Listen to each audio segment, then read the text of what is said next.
বিসমিল্লাহির রহমানুর রহিম।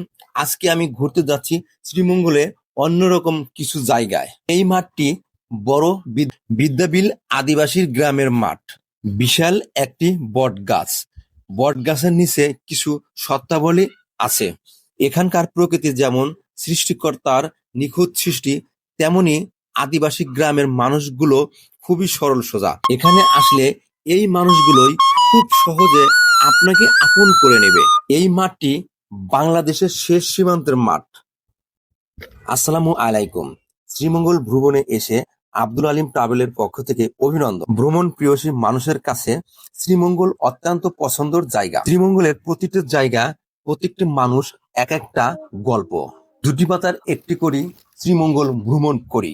শ্রীমঙ্গলের একই স্থানে বারবার ভ্রমণ না করে ব্যতিক্রম একটি জায়গা খোঁজ বের করলাম আমি। সেই গল্পটি শেয়ার করব এই ভিডিওতে।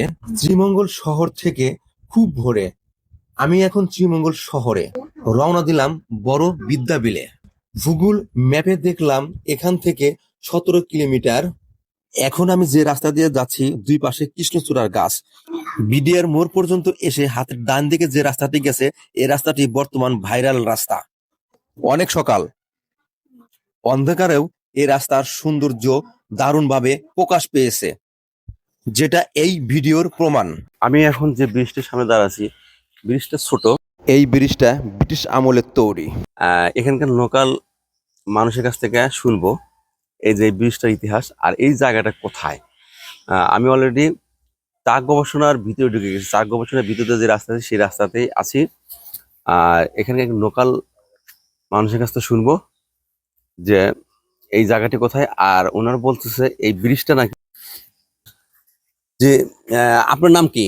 আমার নাম সুধীর মুনার্জি। সুধীর মুনার্জি। আপনি চা বাগানে কাজ করি। চা বাগানে কাজ করেন। তো এই যে এখন যে একটা ব্রিজটা আছে, দাঁড়া আছে, এই ব্রিজটা সম্পর্কে একটু বলবেন কি? ও আপনার জন্মের আগে ব্রিজ? এটা ব্রিটিশ আমলের ব্রিটিশ আমলের ব্রিজ। ছোট্ট ব্রিজ কিন্তু ব্রিটিশ আমলের। এই একটু ফাটছিল, এটা চেয়ারম্যানে করছে, এই একটু জায়গা। আচ্ছা, ব্রিটিশ আমলের ব্রিজ এটা। আচ্ছা, তাহলে এই জায়গাটার নাম কি একটু বলবেন? এটা কাকিয়াচড়া চা বাগান। আচ্ছা, এই রাস্তাটা কত দূর পর্যন্ত গেছে? বিদ্যাবিল পর্যন্ত গেছে। বিদ্যাবিল এটা কি মানে বাংলাদেশ শেষ সীমানা? বাংলাদেশের ওইখানে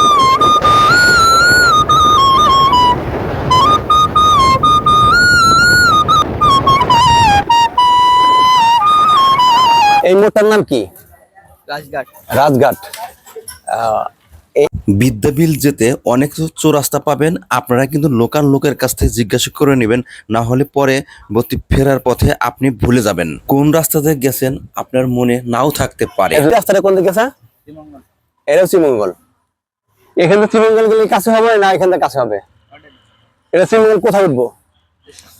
বড় বিদ্যাবিল যেতে অসংখ্য জিরি পাবেন এইরকম, যার সৌন্দর্য আপনাকে মুগ্ধ করবে। আদিবাসীরা এই জিরিকে ব্যবহার করে দৈনন্দিন কাজে। প্রকৃতির এরকম রূপ দেখে মুগ্ধ না হয়ে থাকতে পারে কেউ কি? এই জিরিগুলো ভীষণ ভালো লাগলো আমার। আবার ছুটে চললাম, তবে এখন কিন্তু আমরা কাঁচা রাস্তা দিয়ে অতিবাহিত করছি বাইক নিয়ে। একটি কথা আপনাদেরকে জানিয়ে রাখছি, আমি বিদ্যাবিলের কাছাকাছি যখন আপনারা আসবেন তখন কিন্তু মোবাইলের নেটওয়ার্ক থাকবে না, গুগলে সার্চ দিতেও পারবেন না। আপনাদের তখন করণীয় হলো লোকাল আদিবাসীদেরকে জিজ্ঞাসা করবেন বড় বিদ্যাবিল কোথায়। বাংলাদেশের মৌলভীবাজার জেলার শ্রীমঙ্গল থানা বড় বিদ্যাবিল গ্রামের আদিবাসীদের মাঠ এটা। বিদ্যাবিলের আদিবাসীরা এত সহজ সরল, সেটা এখানে না আসলে বুঝতেই পারতাম না। যে একটা পরিবেশ, এখান থেকে কিন্তু ইন্ডিয়া একদম কাছে। আমি একটু ড্রোন শটের মাধ্যমে ইন্ডিয়া দেখার চেষ্টা করলাম। আমি বাংলাদেশের অনেক ভিতর থেকে মানে ইন্ডিয়া দেখার চেষ্টা করছি, কারণ সীমান্ত এলাকার ড্রোন ওড়ানো নিষেধ, এটা জানি। এখানে একটা ফাঁকা মাঠ ছিল, তো ইন্ডিয়ার সীমান্ত থেকে অনেক অনেক দূর এটা। সেখান থেকে আমি একটু দূর থেকে দেখার চেষ্টা করছি। তো বিদ্যাবনের যে গ্রামগুলো আছে, গ্রামের মানে মানুষজন যে আছে অত্যন্ত সরল সোজা, আর বাড়িঘর একটু জীর্ণ ছিন্ন হলেও কিন্তু ওদের পরিষ্কার পরিচ্ছন্নতা ভীষণভাবে মুগ্ধ করছে। আপনারা যারা শ্রীমঙ্গল ঘুরতে আসবেন কিন্তু এই জায়গাগুলোতে আপনারা আসেন না। এখানে মানে চরম একটা সুন্দর জায়গা, আপনারা লুকে থাকা সুন্দর জায়গাগুলো খুঁজে বের করতে বারবার একই জায়গায় যাইতে বিরক্তকর লাগে। তাই আমি খুঁজে বের করছি বিদ্যাবনের এই মাঠটা। এখানে অনেক বড় একটা মাঠ আছে, গরু এবং এই এলাকার ছোট ছোট বাচ্চারা খেলে অনেক মজা পাই। এখানে একটা এটাও আছে, এটা চোখে পড়লো। মাঠটা অনেক সুন্দর, অনেক ভালো, চতুর্পাশে সবুজের ঘেরা, মাঝখানে মাঠ, উপরে আকাশ নীল, চমৎকার একটা দৃশ্য। টেবিলে এসে আমি একটা বিশাল বট গাছ দেখতে পেলাম। বট গাছটি অনেক পুরাতন মনে হইতেছে। এই প্রথম দেখলাম এরকম গাছের নিচে কিছু শর্তাবলী দেওয়া আছে। শর্তাবলীগুলো হলো এখানে কেউ থুতু ফেলবেন না, কেউ জুতা নিয়ে প্রবেশ করবেন না, কেউ গাড়ি পার্কিং করবেন না। শত বছর আগের এই বট গাছটির পরিবেশ খুবই ভালো লাগলো আমার কাছে। এখানে কোনো ময়লা নাই, কোনো প্রকার আবর্জনা নাই, একেবারে পরিষ্কার পরিচ্ছন্নতা একটি গাছের নিচের দৃশ্য। নিজের নামটা বললে আবার বলো তো। অনজিৎ অনজিৎ, তুমি স্কুলে যাও? কোন ক্লাসে পড়ো? একলা ও, ক্লাসের নাম বলতে পারো না? হ্যাঁ, আসলে ও একটা ছোট মানুষ তো, স্কুলে যায় এটাই। বিদ্যাবিলের গ্রামের যে রাস্তাগুলো, রাস্তাগুলো আসলে কাঁচা রাস্তা, তো মাঝে মাঝে এমন ভয়ঙ্কর রূপ নেয়, যেরকম কাদা ছেঁচড়া থাকে। একটু বাইক ট্রিক নিয়ে আসলে চলাচল খুবই কষ্টকর। তবে মোড়টাতে দাঁড়িয়ে আছে, এই মোড়টার নাম কি? চৌমনি।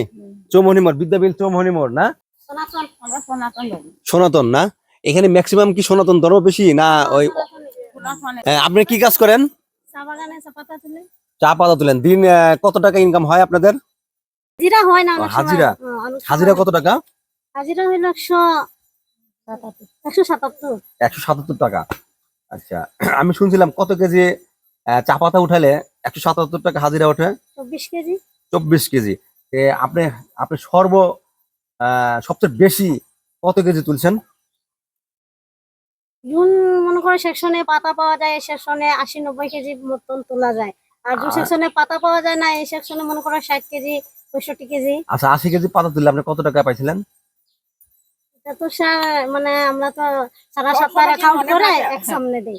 আচ্ছা, মানে 23 কেজি তুললে এই 178 টাকা। 23 কেজি 80 কেজি উঠাইছিলেন না? আচ্ছা, আপনার যে একটা বাড়ি, এটা কি আপনার নিজেদের নামে, আপনার বাপ দাদাদের নামে, নাকি এই জায়গাগুলো কেমন কি হিসেবে আছে? এটা তো আমার দাদা থাকে থাকে, কি তাদের নামে আছে নাকি না এমনি তাদের নামেই অ্যাকাউন্ট করা? হ্যাঁ, রেকর্ড করা।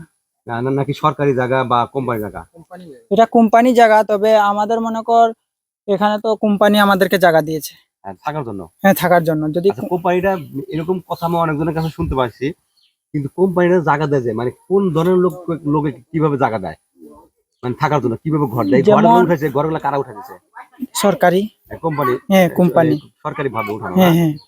আচ্ছা, তাহলে আপনারা যে এখানে থাকেন, এখানে আপনাদের কি কি সমস্যা হয়? মানে আমাদের এক সমস্যা হচ্ছে রাস্তা। রাস্তা? হ্যাঁ, রাস্তা নিয়ে সমস্যা। আচ্ছা, রাস্তার সমস্যা হলে রাস্তা নিয়ে কর্তৃপক্ষের সাথে আপনারা বসেন নাই, বা আপনাদের যে মহল্লায় কোনো প্রধান এরকম কিছু কি আছে, ব্যবস্থা আছে? হ্যাঁ, আছে। প্রধান আমরা ব্যবস্থা আছে? আচ্ছা, তারা কি বলে? তারা বলেছে আমরা যদি বুট পাই তো আমরা রাস্তা ঠিক করে দেব। ও আচ্ছা, মানে এটা এমপি না চেয়ারম্যান? এটা এমপি, এমপি, প্রধানমন্ত্রী যে এখন যে দাঁড়াবে। এমপি কে এখানে? এমপি কে? এখন এমপি প্রার্থী কে? চেয়ারম্যান হ্যাঁ, চেয়ারম্যান। বর্তমান রানিং চেয়ারম্যান কে? জয়দেব, বিজয়। বিজয়। তার বাড়ি কোথায়? বাড়ি বর্মাচড়া। বর্মচর এখান থেকে কত দূর? এখান তো না হবে হ্যাঁ 3 কিলোমিটার। উদনা যে আছে, উদনা। উদনার পাশে। আসলে ওইভাবে তো আমরা তেমন ঘুরছি না, আমরা তো ট্যুরে, আমরা তো আসলে ঘুরতে আস্তে আস্তে আমরা শ্রীমঙ্গল দেখতেছি। শ্রীমঙ্গলে সাধারণত কমন জায়গাগুলো সবাই ঘুরে বেড়ায়, রাস্তাঘাট ভালো সেজন্য সবাই ঘুরে বেড়ায়, কিন্তু লুকে থাকা আরো অনেক সৌন্দর্য আছে এই শ্রীমঙ্গলে। সেখানকারই একটা জায়গা আমার কাছে মনে হলো বিদ্যাবিলের এখানে সামনে গেছিলাম, আমি একটা মাঠ দেখতে পেলাম। যে মাঠ থেকে অনেক কাছেই আপনার ভারতের সীমানা। আমি একটু দূর থেকে ড্রোন ক্যামেরা উড়ে দেখার চেষ্টা করলাম একটু এই বিলটা কেমন। আমার কাছে খুব ভালো লাগছে। এখানকার আদিবাসী, আচ্ছা, মানে খ্রিস্টান ধর্মের লোক আছে না? না, আছে। এটা গারু আলাদা আছে। সেটা কোন দিকে? এটা এই যে এটা দিয়ে গেলে, এটা দিয়ে রাস্তা খারাপ, তবে এটা দিয়ে যায়। আচ্ছা, এটাতে গেলে পাওয়া যায়? হ্যাঁ, পাওয়া যাবে।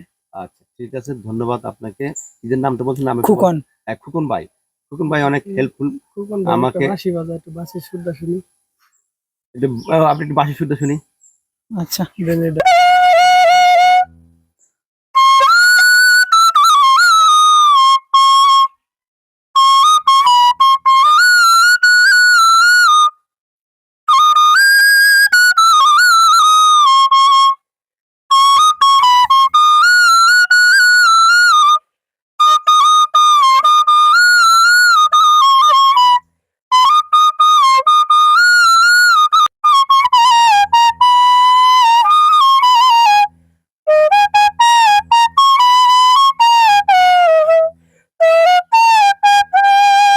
এই ছিল বিদ্যা বিল নিয়ে আমার গল্প।